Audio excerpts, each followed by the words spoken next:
পাকিস্তানের সাবেক প্রধানমন্ত্রী ও দেশটির প্রধান বিরোধী দলের নেতা ইমরান খানকে ডেথ সেলে অমানবিকভাবে রাখা হয়েছে বলে দাবি করেছে তার প্রতিষ্ঠিত দল পাকিস্তান তেহরিক ইনসাফ পিটিআই।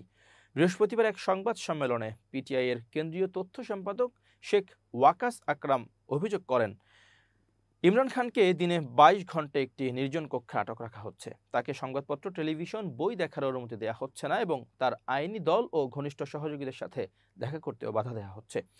আকরাম বলেন, এটি মানসিক নির্যাতন ও মৌলিক মানবাধিকারের স্পষ্ট লঙ্ঘনের শামিল। আদালতের নির্দেশনা অনুযায়ী ইমরান খানের 6 জন নির্ধারিত ব্যক্তির সাথে দেখা করার অধিকার রয়েছে, কিন্তু সেটিও লঙ্ঘন করা হচ্ছে, যা আদালত অবমাননার শামিল। তিনি আরও অভিযোগ করেন, ইমরান খানের স্ত্রী বুশরা বিবিকেও পরিবারের সদস্যদের সাথে দেখা করতে দেওয়া হচ্ছে না। অন্যদিকে ইমরান খানের বোন আলেমা খানকেও তার সাথে দেখা করতে নিষেধ করা হয়েছে।